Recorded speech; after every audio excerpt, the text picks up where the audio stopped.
എല്ലാവർക്കും നമസ്കാരം. പ്രസാദ് വൈദ്യർ, കരിന്തറ മാന്ത്രിക വൈദ്യമഠം. ഒരുപാട് പേരുടെ ഏറ്റവും വലിയൊരു പ്രശ്നമാണ് ഐക്യക്കുറവ്, കുടുംബപരമായിട്ട് മൊത്തത്തിൽ ഐക്യക്കുറവ്. അങ്ങനെ ഭർത്താക്കന്മാര് പിരിഞ്ഞു പോയിട്ടുള്ള സ്ത്രീകളുണ്ടെങ്കിലും അല്ലെങ്കിൽ ഭാര്യ നല്ലതുപോലെ ഇണങ്ങിച്ചേരുന്നത് അല്ലെങ്കിൽ പ്രണയിക്കാനോ തെറ്റി നിൽക്കുന്ന ഭർത്താക്കന്മാരുണ്ടെങ്കിലും അവർക്കൊക്കെ വളരെ സിമ്പിളായിട്ട് അവരുടെ ആ വിരോധങ്ങളൊക്കെ മാറി ഒന്നായി സ്നേഹത്തോട് ജീവിക്കാൻ പറ്റുന്ന ഏറ്റവും സിമ്പിളായിട്ടുള്ള ഒരു മന്ത്രപ്രയോഗമാണ് ഈ പറയുന്നത്. ഇതിൻ്റെ ആവശ്യകത എന്ന് പറയുന്നത് ഇപ്പോൾ എത്ര വളരെ വളരെ സ്നേഹത്തിൽ ജീവിച്ചിരുന്ന ദമ്പതികളാണെങ്കിലും ചില സമയങ്ങളിൽ അവർ പരസ്പരം വിദ്വേഷണം ഉണ്ടാവുകയും അവർ കലഹിക്കാനും അതുപോലെ തന്നെ ഏറ്റവും വലിയ ഒരു വിള്ളൽ സംഭവിക്കാനും അത് പിരിയാൻ തന്നെയുള്ള ഒരു തരത്തിലേക്ക് മാറി നിൽക്കും. അങ്ങനെ പിരിയാൻ തന്നെയുള്ള ഒരു തരത്തിലേക്ക് ആയവരുണ്ടാവും. പക്ഷെ അതിൻ്റെ ആദ്യഘട്ടം എന്ന് പറയുന്നത് മിണ്ടാതിരിക്കും, പിന്നെ അകന്നു നിൽക്കും, പിന്നെ തെറ്റി നിൽക്കും, പിന്നെ രണ്ടാളും രണ്ട് വഴിക്കായിട്ട് നിൽക്കുന്ന ഒരുപാട് പേര് നമ്മളെ വിളിക്കാറുണ്ട്. പക്ഷെ അവരുടെയൊക്കെ പ്രശ്നത്തിൽ എന്താണെന്ന് വെച്ചാൽ നമുക്ക് സാമ്പത്തികമായിട്ടൊരു വശ്യകർമ്മങ്ങളോ തകിടോ പൂജയോ അല്ലെങ്കിൽ ചെയ്യാനുള്ള സാമ്പത്തിക ശേഷി ഇല്ലാത്തവരുണ്ട്. പിന്നെ ഏത് കർമ്മം ചെയ്താലും നമുക്ക് 7 ദിവസം മുതൽ 90 ദിവസം വരെയൊക്കെയാണ് ഇതിൻ്റെ ഫലം കിട്ടാനുള്ള ഒരു കാലയളവ്. അപ്പോൾ അതുകൊണ്ട് എന്താണെന്ന് വെച്ചാൽ ഈ ഒരു മന്ത്രപ്രയോഗം നമ്മൾ കർമ്മങ്ങളൊക്കെ ചെയ്താലും നമ്മൾ അതിനെ തുടർച്ചയായിട്ട് അതിൻ്റെ മന്ത്രങ്ങളൊക്കെ നമ്മൾ ഓരോ വ്യക്തികളും ജപിക്കേണ്ടതുണ്ട്. അപ്പോൾ അങ്ങനെ ഇരിക്കുമ്പോൾ എന്താണ്, ഇഷ്ടപ്പെട്ട ഒരാളെ നമ്മളിലേക്ക് വരുത്താനും തെറ്റിപ്പോയ ഭർത്താവിനെ നമ്മളിലേക്ക് വരുത്താനൊക്കെ വേണ്ടിയിട്ട് നമ്മളൊരു കർമ്മം കൂടി ചെയ്തു കഴിഞ്ഞാൽ അതിന് ഈ കാലഘട്ടമൊക്കെ കാത്തിരിക്കും വേണം. അതിനോടൊപ്പം തന്നെ നമ്മൾ ചെയ്യേണ്ട മന്ത്രങ്ങളും കാര്യങ്ങളൊക്കെ ഉണ്ട്. പക്ഷേ അതൊക്കെ ഈ കർമ്മികളായിട്ടുള്ള ആളുകൾ ചെയ്തു തരേണ്ട കാര്യങ്ങളാണ്. പക്ഷെ അതിനു വേണ്ടിയിട്ടുള്ള സാമ്പത്തികമായിട്ടുള്ള ചെലവുകളും അങ്ങനെയുള്ള ഇതിനൊക്കെ സാമ്പത്തികം ഇല്ലാത്തവരും അങ്ങനെ പലതവണ പല പൂജകളൊക്കെ ചെയ്തിട്ട് നടക്കാത്തവരൊക്കെ ഉണ്ടായിരിക്കും. അവർക്കൊക്കെ എന്താണെന്ന് വെച്ചാൽ നമുക്ക് ലളിതമായിട്ട് തന്നെ നമുക്ക് വീട്ടിലിരുന്നിട്ട് ഈ മന്ത്ര ജപത്തിലൂടെ തന്നെ ഈ വിരോധമുള്ള ഭർത്താക്കന്മാരെയും അല്ലെങ്കിൽ ഇഷ്ടപ്പെടുന്നത് നമ്മൾ പ്രണയിച്ചിരുന്ന ഇഷ്ടപ്പെട്ടിരുന്ന ആളുകളൊക്കെ അകന്നു പോയിട്ടുള്ളവരുണ്ടെങ്കിൽ അവരെ അടുപ്പിക്കാനൊക്കെ നമുക്ക് ഈ മന്ത്രം കൊണ്ട് സാധിക്കുമെന്ന് വെച്ചാൽ ഇന്നത്തെ കാലത്ത് എല്ലാവർക്കും ഓരോ പ്രശ്നങ്ങളാണ്. പക്ഷേ ഈ പ്രശ്നങ്ങൾ ഇടയിൽ നമുക്കൊരു സന്തോഷം കിട്ടുന്ന ഒരു സൗഹൃദം എല്ലാവരിലും ഉണ്ടായിരിക്കും. അത് എന്താണെന്ന് വെച്ചാൽ ആണിന് പെണ്ണായിട്ടും പെണ്ണിന് പെണ്ണായിട്ടും അല്ലെങ്കിൽ ആണിന് ആണായിട്ടും പെണ്ണിന് പെണ്ണായിട്ടും ഉണ്ടായിരിക്കും. അപ്പോൾ അതിൻ്റെ ഏറ്റവും ഗുണം എന്ന് പറയുന്നത് നമുക്ക് എന്ത് മാനസിക സംഘർഷം വന്നാലും നമുക്കത് ഷെയർ ചെയ്യാനും നമുക്കത് പങ്കുവെക്കാനും അത് നമ്മുടെ എല്ലാ മോഹങ്ങളും ആഗ്രഹങ്ങളും ഒക്കെ പറയാനുള്ള സ്വാതന്ത്ര്യം ഒക്കെ കൂടി ഉണ്ടാകുന്ന ആ ഒരു വ്യക്തി നമ്മളിൽ നിന്ന് അകലുമ്പോൾ ഉണ്ടാകുന്ന ഒരു വേദന എന്ന് പറയുന്നത് വളരെ വലുതാണ്. അതൊരു ഒറ്റവാക്കിൽ പറയാൻ പറ്റില്ല. കാരണം അതൊരു മാനസിക സംഭവം. ഒരു വാട്സപ്പിൽ ഒന്ന് ബ്ലോക്ക് ചെയ്താൽ തന്നെ നമുക്കത് വളരെയധികം ആ ഒരു ദുഃഖം നമുക്ക് മനസ്സിൽ നിന്ന് പോവില്ല. അതെന്താ ചെയ്ത് അത് എപ്പോഴും എടുത്ത് നോക്കും, ബ്ലോക്ക് തുറന്ന അങ്ങനെയൊക്കെയുള്ള രീതിയിലേക്ക് നമുക്ക് മനസ്സാകെ ഡെസ്പായി പോകും. അങ്ങനെ നമുക്ക് അകന്നു പോയിട്ടുള്ളവരെ അടുപ്പിക്കാൻ ദമ്പതികളിൽ ഉണ്ടാകുന്ന ദമ്പതികളിൽ ഉണ്ടാകുന്ന അകൽച്ചകൾ പരിഹരിക്കാൻ ഇഷ്ടപ്പെട്ടവർ തമ്മിൽ അകന്നു പോയവർ പിരിഞ്ഞു പോയവരൊക്കെ ഒന്നിക്കാൻ ഇതിനൊക്കെ വളരെ എഫക്റ്റീവാണ് ഈ കാര്യം. ഈ മന്ത്രങ്ങളൊക്കെ ജപിക്കുക എന്ന് പറയുന്നതും ഈ മന്ത്രത്തിൻ്റെ ഈ ദോഷത്തിനൊക്കെ വേണ്ടിയിട്ടുള്ള പ്രതിവിധികളും പൂജകളൊക്കെ ചെയ്യുക എന്ന് പറയുന്നതും നമ്മൾ ചെയ്യിപ്പിക്കുമ്പോൾ അതിന് വലിയൊരു തുകയാണ്. കാരണം ഒരു ഫലം കിട്ടുന്ന തരത്തിൽ നമുക്കൊരു മന്ത്രപ്രയോഗം അല്ലെങ്കിൽ ഒരു കർമ്മം ഒരാൾ ചെയ്തു തരണമെങ്കിൽ അല്ലെങ്കിൽ ഞാൻ ചെയ്തു തരണമെങ്കിൽ മറ്റൊരാളെ കൊണ്ട് ചെയ്യിപ്പിക്കുകയാണെങ്കിൽ ഇതിനൊക്കെ ഒരു നിശ്ചിതമായിട്ടുള്ള ഒരു ചെലവ് അതിനുണ്ട്. കാരണം എന്താണെന്ന് വെച്ചാൽ ഇപ്പോൾ ഒരു ഹോമം ചെയ്യുകയാണെന്നുണ്ടെങ്കിൽ അതിന് ബേസിക് ആയിട്ട് കുറച്ച് കാര്യങ്ങൾ ചെയ്തെങ്കിൽ മാത്രമാണ് ആ ഹോമം നമുക്ക് തുടങ്ങാൻ പറ്റുള്ളൂ. വെറുതെ ഒരു ചകിരിയിട്ട് പുകയ്ക്കലോ അല്ലെങ്കിൽ ഹോമകുണ്ടത്തിൽ കത്തിച്ചിട്ട് അതിൻ്റെ മുന്നിൽ കുറേ പൂവാരിട്ടുകൊണ്ടൊന്നും ഹോമങ്ങളാവില്ല. പക്ഷെ അതിനെച്ചാൽ ഗണപതി ഹോമം ചെയ്യണം. ഇപ്പോൾ ഒരു ആകർഷണ ഹോമമാണ് നമ്മൾ ചെയ്യാൻ പോകുന്നത് എന്നുണ്ടെങ്കിൽ ഈ ഹോമത്തിൻ്റെ മുന്നേ ഗണപതി ഹോമം ചെയ്യണം, ഭഗവതി സേവ ചെയ്യണം. അതിനോടൊപ്പം തന്നെ ആ ദമ്പതികൾ തമ്മിൽ ഐക്യമുണ്ടായിരുന്നത് പിരിയാനുള്ള കാരണത്തെ ഉണ്ടായിരുന്ന ആ ദോഷത്തിനൊക്കെ നമ്മൾ മറ്റ് സുദർശന ഹോമമൊക്കെ ചെയ്തിട്ട് നമ്മൾ ദുരിതങ്ങൾ മാറ്റി എന്നിട്ടൊക്കെയാണ് നമ്മൾ ഈ വശ്യഹോമം ചെയ്യുക. ഈ വശ്യഹോമമൊക്കെ ചെയ്യുന്ന സമയത്തും നമ്മൾ അതിൻ്റെ ദുരിതങ്ങൾ അപ്പോൾ അതിനെ ഒക്കെ കഴിഞ്ഞ് ഇതൊക്കെ വരുമ്പോൾ 2 പേരുടെ ആവശ്യം വരും. ഈ 2 പേർക്ക് എന്ന് പറയുന്നത് നമുക്കൊരു 6000 രൂപ വാങ്ങുകയാണെങ്കിൽ നമുക്കത് ഒരു 3000 രൂപയൊക്കെ സാധനങ്ങൾക്കും 2 പേർക്ക് അത് 1500 രൂപ വെച്ചിട്ട് ദക്ഷിണയായിട്ടോ അല്ലെങ്കിൽ ഫീസായിട്ടോ കൂലിയായിട്ടോ എന്തായിട്ടായാലും നമുക്ക് എടുക്കേണ്ടി വരും. അതിന് ഏതാണ്ട് ഒരു 4 മണിക്കൂർ മുതൽ 6 മണിക്കൂർ വരെ ഈ സമയം വരും.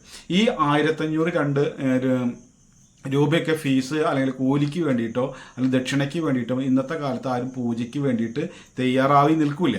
അപ്പോൾ 2 പേരുടെ പൂജ ഒരു ദിവസം ചെയ്താൽ മാത്രമാണ് നമുക്ക് ഈ ഒരു 2000-3000 രൂപയൊക്കെ ഓരോരുത്തരുടെ ഈ ജപിക്കുകയും കാര്യങ്ങളൊക്കെ ചെയ്യുന്ന വ്യക്തികളുടെ ആ മന്ത്രസിദ്ധിയുടെയും അനുഗ്രഹത്തിൻ്റെയും ഐശ്വര്യത്തിൻ്റെയൊക്കെ മൂല്യവത്തായിട്ടുള്ള ഒരു ദക്ഷിണ നമുക്ക് അവർക്ക് കൊടുക്കാൻ പറ്റുള്ളൂ. അപ്പോൾ അങ്ങനെ വരുമ്പോൾ 2 പേരുടെ ചെയ്യുമ്പോൾ ഒരു ദിവസം 12 മണിക്കൂർ തന്നെ നമ്മൾ ഈ കർമ്മത്തിന് ഇരിക്കേണ്ടി വരും. അപ്പോൾ അതിനും ഈ പറഞ്ഞ പോലെ നമുക്ക് അതിൻ്റെ തുടർച്ചയായിട്ട് ഈ കാര്യം സാധിക്കുന്നത് വരെയുള്ള ഉത്തരവാദിത്വം നമ്മൾ ഏറ്റെടുക്കും കൂടി വേണം ഈ പൈസയ്ക്കുള്ളിൽ. അപ്പോൾ ഇല്ലെങ്കിൽ നിങ്ങൾ പറ്റിപ്പാണ്, തരികടയാണ്, എന്താ ഫോൺ എടുക്കാത്ത, നിങ്ങൾ അങ്ങനെയല്ല ഇങ്ങനെയല്ല എന്നൊക്കെ പറഞ്ഞിട്ട് ഒരുപാട് പ്രശ്നങ്ങളും പരാതികളും നമുക്ക് കേൾക്കേണ്ടി വരികയും ചെയ്യും. അപ്പോൾ ഇതൊക്കെ സഹിച്ചുകൊണ്ട് തന്നെയാണ് നമ്മുടെ ജീവിതമാർഗവും നമ്മുടെ തൊഴിലും ഈ ഇതിനോടുള്ള ആ ഭ്രമമൊക്കെ ആയതുകൊണ്ട് പലവരും ഇത് ചെയ്തു മുന്നോട്ട് കൊണ്ടുപോകുന്നതും ഈ പ്രതിവിധിയൊക്കെ ചെയ്തു തരുന്നതും. പക്ഷേ ഇതിനൊക്കെയുള്ള സാമ്പത്തിക ചെലവും ഇതിനൊക്കെയുള്ള ഒരു കാലം കാത്തിരിക്കാനോ ഇതൊന്നും വേണ്ട. നമുക്ക് സ്വന്തമായിട്ട് തന്നെ അത് ചെയ്യാം. രാവിലെയോ അല്ലെങ്കിൽ വൈകിട്ട്. രാവിലെ ചെയ്യുകയാണെങ്കിൽ കിഴക്കോട്ട് തിരിഞ്ഞു നിന്നിട്ട്, വൈകിട്ടാണ് ചെയ്യുന്നത് എന്നുണ്ടെങ്കിൽ പടിഞ്ഞാറ് ഭാഗത്തേക്ക് തിരിഞ്ഞു നിന്നിട്ട് ചെയ്യുന്ന സമയത്ത് നമ്മുടെ മുന്നിൽ വിളക്ക് കത്തിച്ച്, നിലവിളക്ക് കത്തിച്ച് വെച്ചിട്ട് വേണം ചെയ്യാൻ. ഇല്ലെങ്കിൽ ചിരാത് വെച്ചിട്ട് വേണം ചെയ്യാൻ. നിലവിളക്കില്ലാത്തവരാണെങ്കിൽ ചിരാതിൽ ദീപം കത്തിച്ചിട്ട് വേണം ചെയ്യാൻ. ചെയ്യുന്ന സമയത്ത് നമ്മൾ ഭസ്മക്കുറിയൊക്കെ ഇട്ട് നന്നായി പ്രാർത്ഥിക്കുക, ഏകാഗ്രമായിട്ട് ഇരിക്കുക.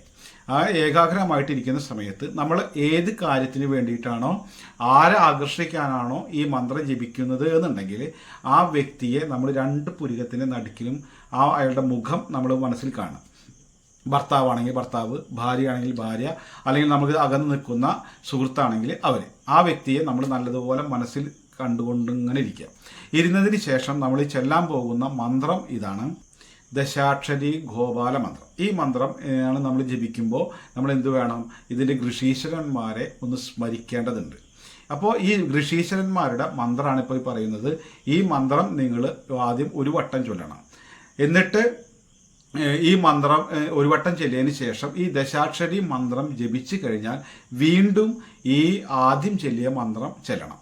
എന്താണെന്ന് വെച്ചാൽ തുടക്കം ഈ മന്ത്രം കണ്ടുപിടിച്ച ഋഷീശ്വരന്മാരെ അനുവാദത്തിന് വേണ്ടിയിട്ടും അവസാനിക്കുമ്പോൾ അതിൻ്റെ ഫലത്തിന് വേണ്ടിയിട്ടും അവരോട് പ്രാർത്ഥിക്കുക എന്നുള്ളത് പറഞ്ഞതുപോലെ പ്രാർത്ഥിക്കുക എന്നുള്ളതാണ് ഇതിൻ്റെ ഉദ്ദേശം. അപ്പോൾ ദശാക്ഷരി മന്ത്രം എന്ന് ജപിക്കുന്നതിൻ്റെ മുന്നേ അത് എഴുതിയ ഋഷീശ്വരൻ്റെ പേരാണ് ഈ പറയുന്നത്.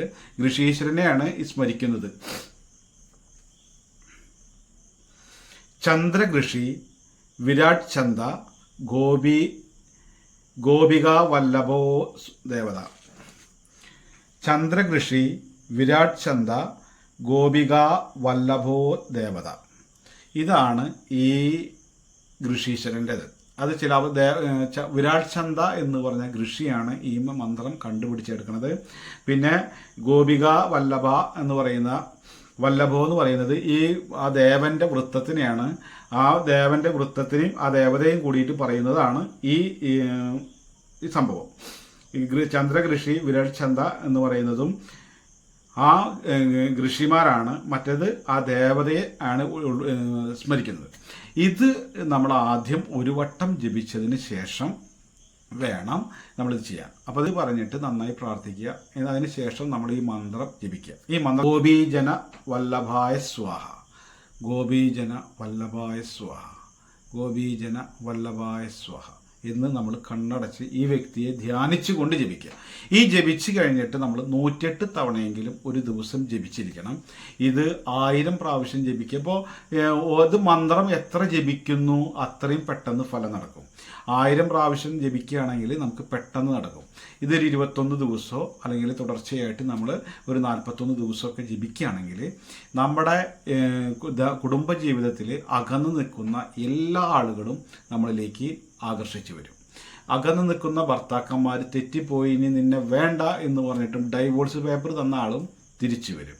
ഈ തിരിച്ചു വരാൻ ഏത് വ്യക്തിയാണോ നമ്മളിലേക്ക് അടുക്കേണ്ടത് എന്നുണ്ടെങ്കിൽ ആ വ്യക്തിയുടെ ഒരു മുഖം നമ്മളിവിടെ ധ്യാനിച്ചു കൊണ്ട് വേണം ജപിക്കാൻ. ഇത് ജപിച്ചു കഴിഞ്ഞാൽ വീണ്ടും നമ്മളെന്താണ് ഈ ഛന്ദസ് എന്ന് പറയുന്ന ആദ്യം ചൊല്ലിയ മന്ത്രം വീണ്ടും നമ്മൾ ജപിക്കണം. ഈ ജപിച്ചു കഴിഞ്ഞാൽ ആ മന്ത്രം അവസാനിച്ചു. പക്ഷെ ആ മന്ത്രം ജപിച്ചതിനുള്ള പ്രായശ്ചിത്തമായിട്ട് ഈ ദോഷങ്ങളും ദുരിതങ്ങളൊക്കെ മാറി നമുക്ക് നല്ല പരിഹാരം ഉണ്ടാവുന്നതിന് വേണ്ടിയിട്ടുള്ള ഈ മന്ത്രത്തിൻ്റെ ഉച്ചാരണത്തിലോ ഒക്കെ വന്നിട്ടുള്ള ദോഷങ്ങളും ദുരിതങ്ങളും മാറി ഇത് അനുഗ്രഹം നമ്മുടെ കാര്യസാധ്യ പ്രാപ്തി വരുന്നതിന് വേണ്ടിയിട്ട് ശിവന്റെ മന്ത്രം ഓം നമഃശിവായ എന്നും ഓം നമോ നാരായണായ നമ എന്നുള്ളതും നമ്മൾ 108 പ്രാവശ്യം വീതം ജപിക്കണം. ഇങ്ങനെ ജപിക്കുമ്പോൾ മാത്രമാണ് നമുക്ക് പരിപൂർണമായിട്ടുള്ള ദുരിതങ്ങളും ദോഷങ്ങളും മാറിയിട്ട് അനുഗ്രഹമായിട്ട് വരുള്ളൂ. ഈ മന്ത്രജപത്തിലൂടെ ഈ ഒരു കാര്യം മാത്രമല്ല, നമുക്ക് പലതരത്തിലുള്ള ഐശ്വര്യങ്ങളും അഭിവൃദ്ധികളും അല്ലെങ്കിൽ കുടുംബ സന്തോഷങ്ങളും ഒക്കെ നമ്മളിലേക്ക് വന്നു ചേരുന്ന ഏറ്റവും നല്ല ഒരു മന്ത്രം കൂടിയാണ് ഈ മന്ത്രം. പല പല പൂജകൾ നടത്തിയിട്ടൊക്കെ എന്നും പ്രശ്നങ്ങളായിട്ട് നടക്കുന്നവരൊക്കെ നമ്മൾ ഈ പൈസകളൊക്കെ അമ്പലത്തിലും അതുപോലെ തന്നെ ഈ പണിക്കന്മാർ ശാന്തിക്കാരെടുത്തും കൊണ്ടുകൊടുക്കാൻ നമ്മളിൽ ഇല്ലാത്തവരും, അല്ലെങ്കിൽ നമുക്കിതൊക്കെ ചെയ്യാൻ സമയമില്ലെങ്കിൽ നമ്മൾ പലവട്ടം ചെയ്തെങ്കിലും വീണ്ടും ചെയ്യാൻ വേണ്ടി നമുക്ക് പൈസ കൊടുത്ത് ചെയ്യിപ്പിക്കേണ്ടതായിട്ട് വരും. അതല്ലെങ്കിൽ നമ്മൾ സ്വന്തമായിട്ട് തന്നെ ഒരു ദിവസത്തിൽ കുറച്ച് സമയം കണ്ടെത്തി കഴിഞ്ഞാൽ ജീവിതത്തിലെ തൊഴിലുകളും തൊഴിൽ സ്ഥാനങ്ങളും അതുപോലെ സമ്പത്തൊക്കെ വന്നു ചേരാനുള്ള ഭഗവാന്റെ അനുഗ്രഹം ഉണ്ടാവുന്ന ഏറ്റവും നല്ല മന്ത്രപ്രയോഗമാണിത്.